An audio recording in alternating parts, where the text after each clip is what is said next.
Have you ever wondered what happens when passion meets cutthroat competition? Can a dream built on craftsmanship survive against a relentless pursuit of the lowest price? And what truly defines success when everyone is racing to the bottom? Today, we're taking you to Maple Street, where Leo Martinez, a barista whose soul was steeped in the art of coffee, poured his life savings into artisan bloom coffee. His dream was tangible, aromatic, and deeply personal. But his blissful first week turned into a brutal battle when Maya, with her sleek quick-shot coffee cart, set up shop directly across the street. What followed was a quiet, brutal conflict fought with markers and chalkboards, a price war that threatened to destroy everything both entrepreneurs believed in. Join me, my friends, as we uncover the fascinating story of the price wars and discover the invaluable lessons hidden within every bitter sip and every desperate discount. Get ready to learn about the seductive danger of competing on price versus the powerful, sustainable alternative of competing on value. I'm Danny, and this is a new EduStory from English Plus podcast you won't want to miss. So let's dive in.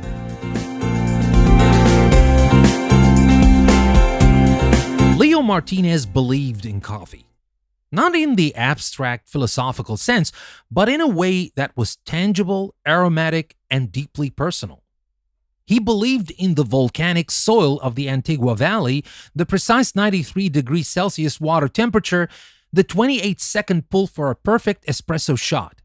His new pop-up cart, Artisan Bloom Coffee, parked on the sunny side of Maple Street, was the culmination of this belief, a testament to a decade spent as a journeyman barista, honing his craft in cafes from Seattle to Milan. The cart itself was a thing of beauty. Reclaimed oak, polished copper pipes, and a gleaming emerald green La Marzocco machine that had cost him the entirety of his savings. His first week was bliss. Office workers from the glass tower at the end of the block would wander down, drawn by the rich, chocolatey aroma. He'd learn their names and their orders. A flat white for Sarah from accounting, an extra hot Americano for Mr. Henderson from legal. He charged $4.50 for his standard latte, a price he felt was fair for the quality of the single-origin Guatemalan beans he used, the organic milk he sourced from a local dairy, and the care poured into every cup. Business wasn't booming, but it was steady. It was honest. The trouble arrived on a Tuesday. In a blur of stainless steel and aggressive branding, a second pop-up cart, sleek and minimalist, set up directly across the street.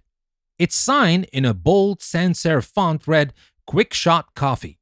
At its helm was a woman named Maya, whose energy was the polar opposite of Leo's calm precision. She moved with a brisk efficiency, her eyes constantly scanning the street, calculating. Leo felt a knot tighten in his stomach, but he tried to be neighborly. He gave her a small wave. She responded with a curt nod, already busy calibrating her own, newer-looking machine. An hour later, the first blow landed. A small, professionally printed A-frame sign appeared in front of her cart. Delicious lattes, $4.25. Leo watched as one of his regulars, a young graphic designer named Chloe, hesitated on the sidewalk. She glanced at Leo's cart, then at Maya's sign, a flicker of internal conflict on her face. With a small, apologetic shrug, she crossed the street. The knot in Leo's stomach became a cold, hard stone. That evening, he did the math. His margins were already thin. The Guatemalan beans were expensive. The organic milk cost a premium. The biodegradable cups weren't cheap. But the image of Chloe walking away haunted him. He couldn't lose customers before he'd even truly established himself. Gritting his teeth, he took a marker and a piece of cardstock. The next morning, his own sign read, "The best latte on Maple Street, $4." He felt a small, grim satisfaction when he saw a few of Maya's potential customers divert to his side. But the victory was hollow. Every $4 cup felt like a small betrayal of his own principles. He was no longer selling the quality of the bean or the skill of the barista. He was selling a number. Maya, he quickly learned, was not one to be outdone. Within an hour, her sign was updated. A slash of red marker through the old price with a new one scrawled beside it, $3.75. And so the war began. It was a quiet, brutal conflict fought with markers and chalkboards. 350, 325, $3. The air on Maple Street, once filled with the friendly scent of roasting coffee, grew thick with a silent, simmering tension.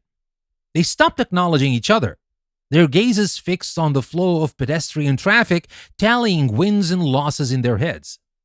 The character of their clientele changed. The connoisseurs, the ones who had appreciated Leo's craft, became fewer. In their place came the bargain hunters, the people who would walk an extra block to save a quarter. They didn't ask about the tasting notes of the beans or compliment the latte art. They just pointed at the price. Leo was bleeding money. To keep his costs down, he switched from the Guatemalan beans to a cheaper, harsher tasting blend from a bulk supplier. The rich chocolatey notes were replaced by a blunt acidic bitterness. He swapped the local organic milk for generic whole milk from the supermarket. The creamy microfoam he was once so proud of now seemed thin and bubbly.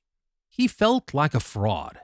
Every morning, the sight of his beautiful La Marzocco machine felt like a mockery. It was a race car being forced to drive in a school zone using low-grade fuel. Across the street, Maya was suffering too, though she hid it better. Her sleek, efficient model was built on volume, but at these prices, the volume wasn't enough. Her profit per cup was measured in pennies. She was working 14-hour days, the initial thrill of entrepreneurship replaced by a grinding, exhausting anxiety. She had imagined herself as a savvy business owner, a disruptor. Instead, she was just tired. The spreadsheet she updated every night was a sea of red ink. The breaking point came on a rainy Thursday. The street was emptier than usual. Desperate, Maya made a final nuclear move. She printed a new garage sign in bright yellow and red.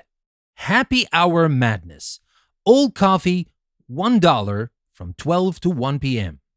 The effect was instantaneous and horrifying. A crowd materialized, a swarm of people who hadn't wanted coffee until it was practically free. They jostled, they were impatient, they didn't care about the quality, only the price.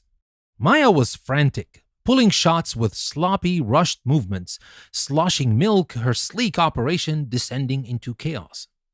Leo watched in stunned silence. This wasn't a business anymore. It was a circus.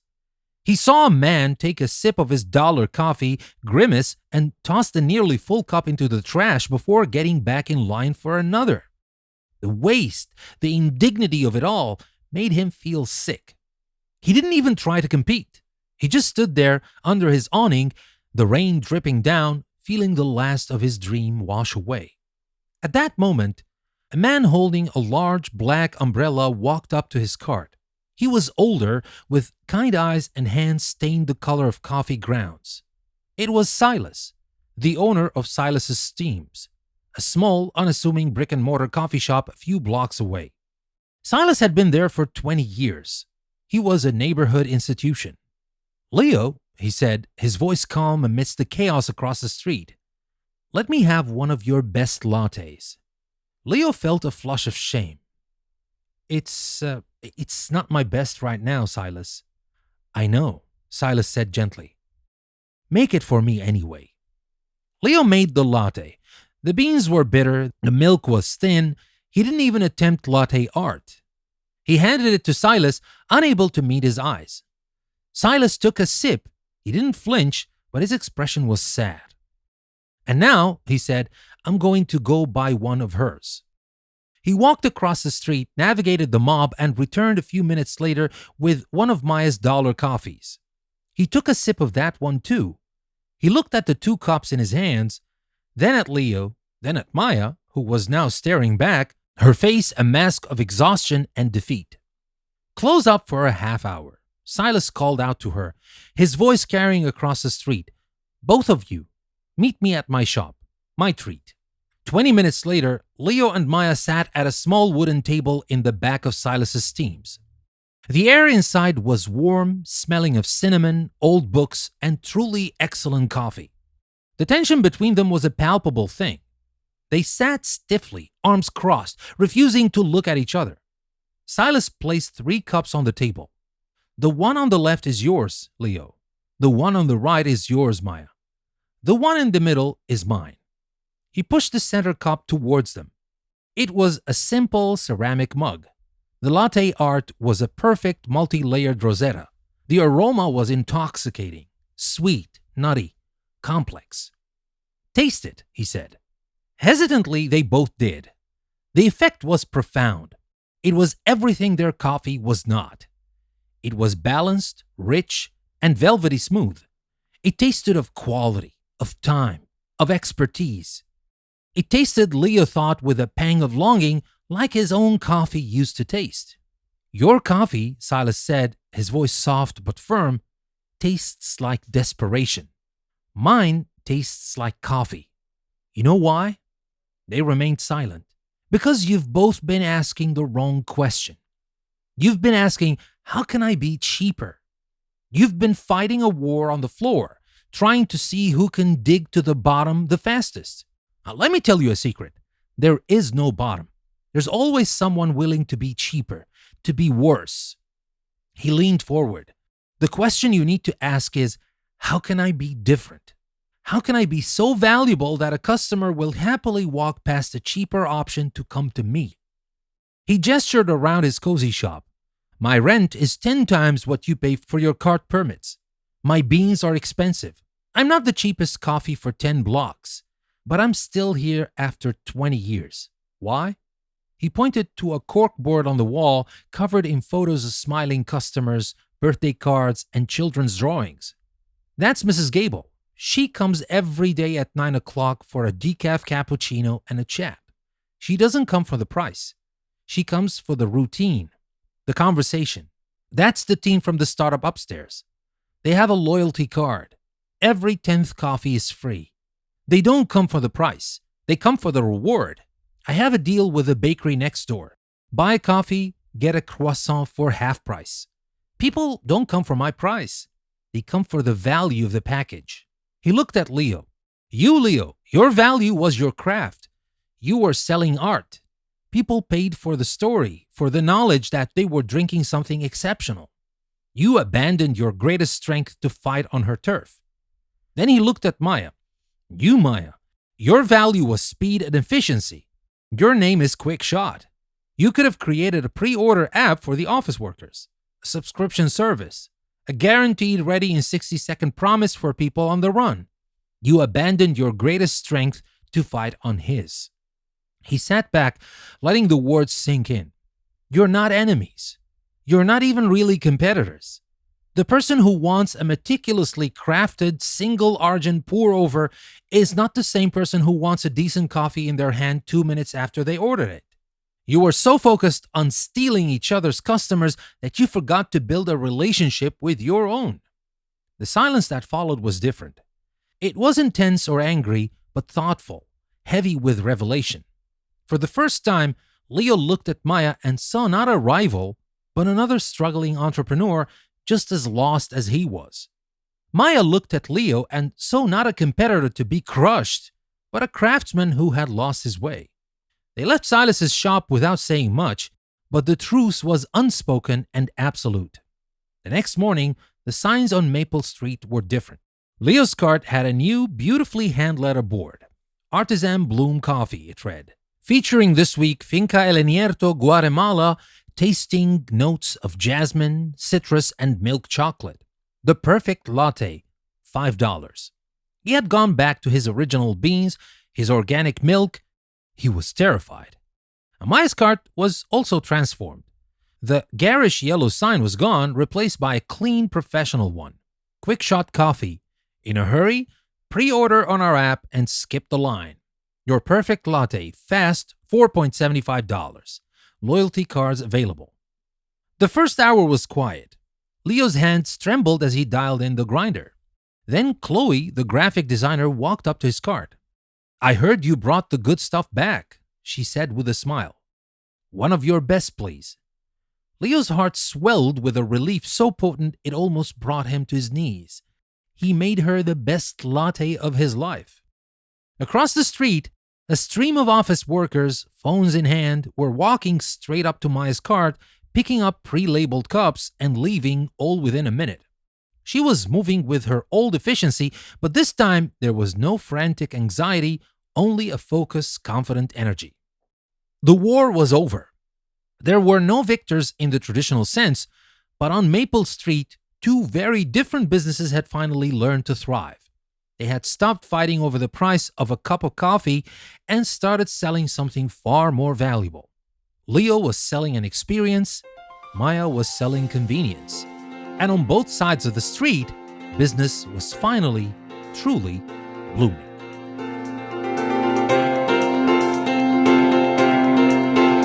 Alright, my friends, that was the story, and now let's sit down and unpack that story.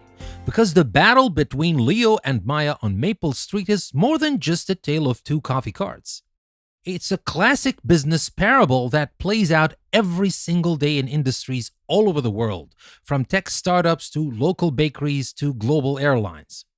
It's a story about the seductive, dangerous allure of competing on price and the powerful, sustainable alternative competing on value. So grab a cup of your favorite coffee, hopefully one you paid a fair price for, and let's dive into the main takeaways. Now, the first takeaway I want to talk about is the race to the bottom is a war no one wins. The very first and most brutal question from the story is the destructive nature of a price war. Leo and Maya fell into the most common trap for new competitors. They assumed the only way to win a customer was to be the cheapest. And here let's talk about the margin erosion. The first thing to go was their profit. Every time they slashed the price by a quarter, that money came directly out of their margin. For a small business, that margin is everything. It's the money you use to pay suppliers, to pay yourself, to reinvest in the business, and to save for a rainy day. As their prices fell, their businesses went from being profitable to breaking even and finally to actively losing money with every sale. The dollar coffee disaster was the logical endpoint. A high volume of transactions that resulted in a massive financial loss. But that's not everything. Let's also talk about the brand and quality degradation. To stop the financial bleeding, what did they do? They compromised on quality. Leo, the artisan, started using cheap, bitter beans and generic milk. In doing so, he destroyed his own brand promise. His unique selling proposition wasn't the price, it was the craft. By competing on price, he erased his own identity. He became just another mediocre coffee cart, betraying the very customers who were drawn to his quality in the first place. And the final thing here is attracting the wrong customer. Price wars attract fickle customers. These are buyers whose only loyalty is to the lowest number. They don't care about your brand, your story, or your quality. They will leave you in a heartbeat for a nickel cheaper option. Leo's original customers like Sarah and Mr. Henderson valued his craft. The dollar coffee mob valued a bargain. By catering to the latter, he alienated the former. Sustainable businesses are built on a foundation of loyal, repeat customers, not transient bargain hunters. The core lesson here is that when you make price your primary weapon, you enter a battle of attrition. The winner is often just the person who can afford to lose money the longest. For small businesses, that's a death sentence. So that's our first takeaway. Our second takeaway is value differentiation is your shield and your sword. Silas, the wise veteran, provided the antidote to the price war. He didn't tell them to just raise their prices. He told them to ask a different question. How can I be valuable? Value is a much richer, more complex concept than price. Price is what someone pays. Value is what someone gets. The genius of Silas's advice was showing them that they could both be valuable in completely different ways by targeting different customer needs. This is the principle of value differentiation. It's about carving out your own space in the market by being unique rather than just being cheap. Let's look at how Leo and Maya ultimately did this. Now let's talk about Leo's strategy, value through experience and quality. He started with product excellence. He returned to his core strength: exceptional single origin beans and premium ingredients. He wasn't just selling a caffeine delivery system, he was selling a superior taste experience. And there's education and storytelling. By featuring a bean of the week with tasting notes, he transformed a simple transaction into an educational experience. Customers weren't just buying coffee, they were learning something, appreciating the story behind the product. This builds a deeper connection. And there's the personal service, remembering names and orders, offering a moment of genuine human connection. In an increasingly automated world, this personal touch is a powerful form of value. And finally, there's the target audience. Leo's value proposition is perfect for the coffee aficionado, the remote worker who wants to savor a moment, or the park goer with time to spare. He's not for the person in a frantic rush, and that's okay. And now let's look at Maya's strategy: value through convenience and systems. First, she's got speed and efficiency. By creating a pre-order app and a skip the line promise, Maya offered the incredibly valuable currency of time. For a busy professional on their way to a meeting, saving 5 minutes is worth more than saving 50 cents. And there's loyalty and gamification. The loyalty card is a classic for a reason. It rewards repeat business and makes the customer feel valued and recognized. It creates a small, satisfying game out of their daily routine. And there's also the strategic partnerships. This was Silas's idea, but one Maya could easily implement. Partnering with a bakery to offer a combo deal creates a package of value that is greater than the sum of its parts. It solves the customer's entire breakfast problem in one quick stop. And again, we got the target audience. Maya's value proposition is perfect for the busy office worker, the commuter, or anyone who prioritizes speed and predictability. She's not for the person who wants to linger and discuss the terroir of a coffee bean. And that's okay. So that brings me to the final lesson. Know yourself and know your customer. The story of the price wars resolves when Leo and Maya stop looking at each other and start looking at their customers and themselves. So the first thing you need to do is to know yourself. What is your authentic strength? Are you a craftsman like Leo or a systems builder like Maya? Trying to be something you're not is a recipe for failure. Leo was miserable trying to be a high-volume, low-cost vendor. Maya was overwhelmed trying to win a war of attrition instead of building a sleek machine. Your business strategy should align with your passions and your skills. And second, know your customer. Who are you trying to serve? You cannot be everything to everyone. By identifying a specific customer segment, the connoisseur versus the commuter, you can tailor your value proposition directly to their needs. Once you know who your customer is, you can stop worrying about the customers who aren't for you.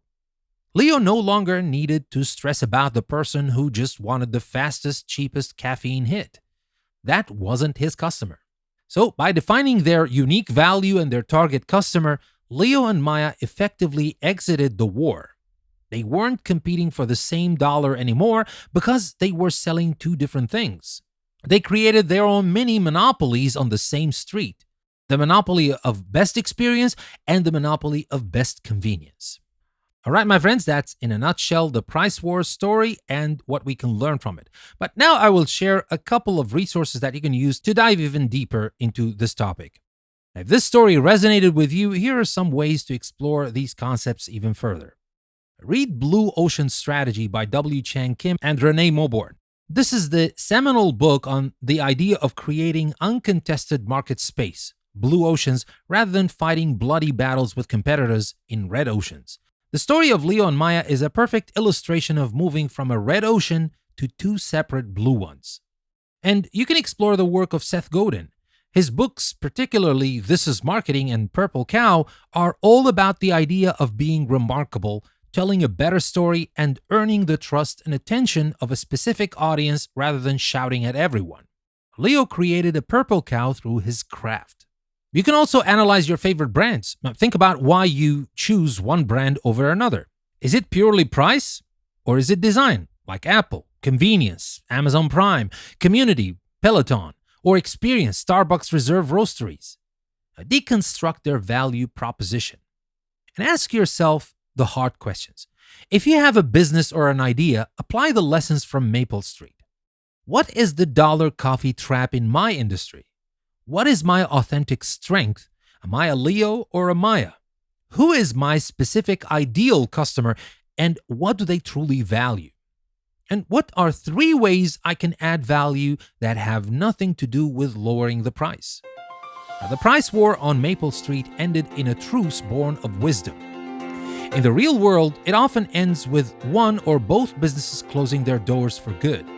By understanding the difference between price and value, you can avoid the fight altogether and build something that is not only profitable, but also sustainable and true to who you are. Well, my friends, that was another EduStory from English Plus Podcast. Thank you very much for listening to it. I hope you learned a thing or two. I hope that can help you with your businesses, with your life. With that, we come to the end of our episode. Remember, if you want to access all my premium episodes, you can do that by subscribing to English Plus Premium on Apple Podcasts or Patreon. You can find the links in the description of the episode. That being said, thank you very much for listening. Remember, never stop learning with English Plus Podcast. I'll see you next time.